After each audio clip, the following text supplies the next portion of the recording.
Let's be honest, your smartphone isn't just a phone anymore. It's a vault. It holds your private messages, your bank details, where you've been. I mean, your whole life is in there. And we're connected all the time, but how much control do we really have over that vault? Who's actually holding the key? It feels like it should be a simple question, right? But the answer is, well, it's complicated. The trust we put in our phones can be a real double-edged sword. So, I want to ask you directly, is the device you have in your pocket right now truly private? Getting to a place where you can say yes to that, well, that's the entire mission of a project called GrapheneOS. You see, our phones face these hidden risks that are working way below the surface. And I'm not just talking about old-school viruses. I mean things like apps tracking you across different profiles, or hardware IDs that you can't ever reset. But the biggest threat? These things called zero-day vulnerabilities. Those are security flaws that even the manufacturer doesn't know about yet. An antivirus app just wasn't built to solve problems like these. So how does GrapheneOS even begin to tackle all of this? We're going to break it down. First, we'll get into its core philosophy on security. Then we'll dive into what it actually means to harden an operating system. We're also going to cover their, frankly, brilliant approach to using Google apps safely. Then we'll look at the principles behind the whole project, and we'll wrap it all up by asking what it really means to treat privacy as an active choice. All right, so to really get the solution, we have to understand the problem GrapheneOS is trying to solve. Its philosophy isn't just about plugging leaks as they pop up.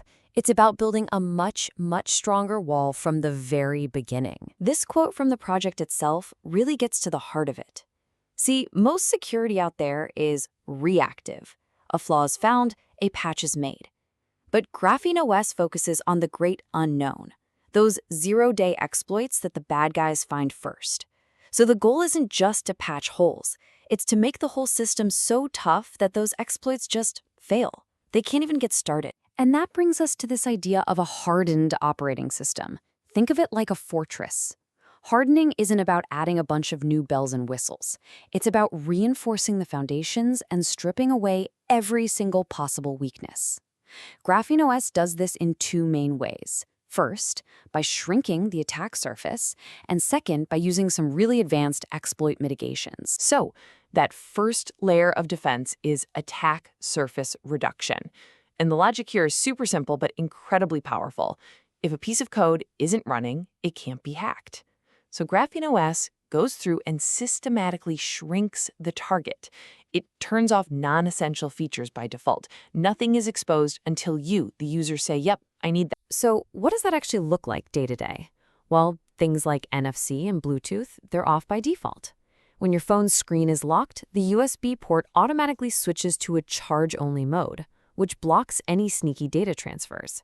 And maybe most powerful of all, there's a dedicated network permission toggle. This isn't just a firewall, it's like a kill switch that completely cuts an app off from the internet. You get total control over which apps get to phone home. Okay, but what if an attacker somehow finds a way past that first line of defense? Well, that's where the second layer comes in, exploit mitigations. This whole approach starts by assuming a flaw might still exist somewhere in the code. So it builds a series of traps and defenses designed to make any vulnerability just about impossible for an attacker to actually use. It's like a proactive immune system for your phone. This deep hardening stuff is easiest to see in how GrapheneOS deals with your phone's memory. It starts with what's called a hardened memory allocator, which is basically a super strict security guard for your data. It also uses something called zero on free. Think of it like a digital shredder that instantly wipes sensitive info from memory the second an app is done with it.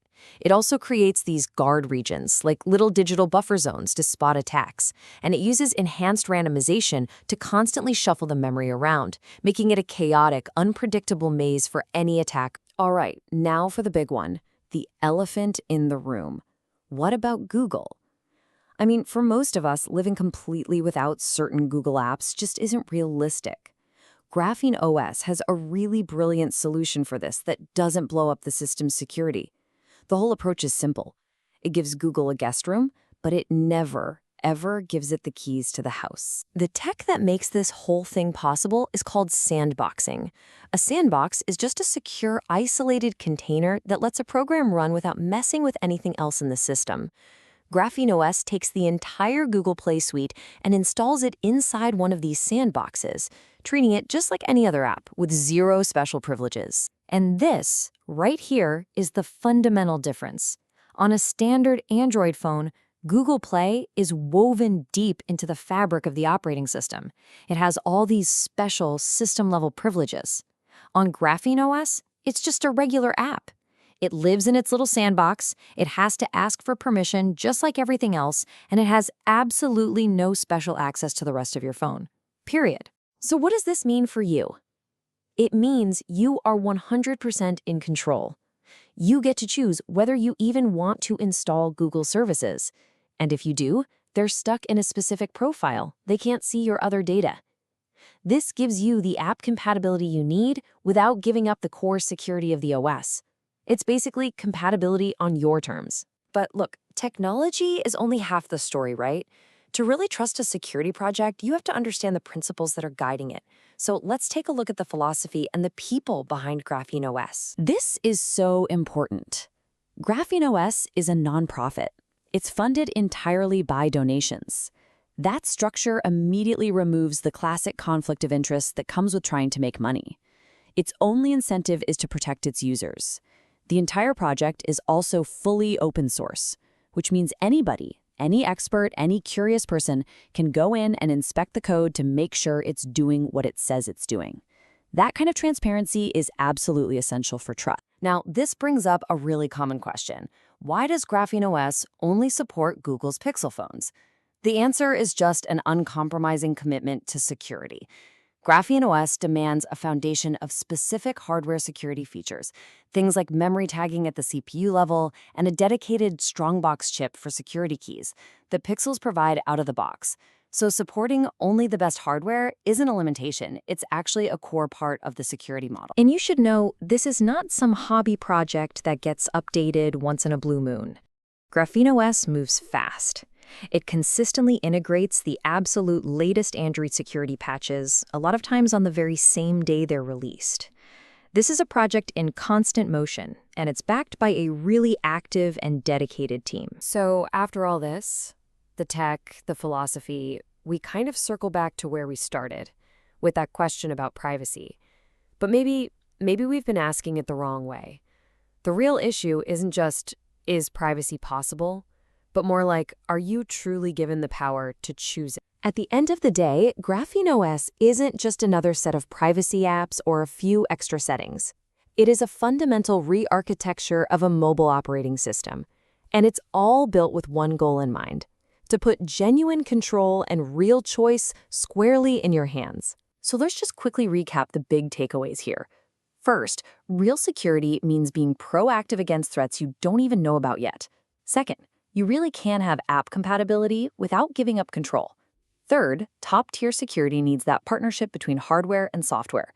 And maybe most importantly, GrapheneOS proves that privacy doesn't have to be some kind of compromise. It can be an active, empowered choice. And that leaves us with one last thought. Just forget for a second everything you know about how phones work right now. If you had the power to design your own mobile OS, and privacy was the #1 priority, what would you demand from it? What would be completely non-negotiable for you? It's definitely a question worth thinking about. Thanks for tuning in.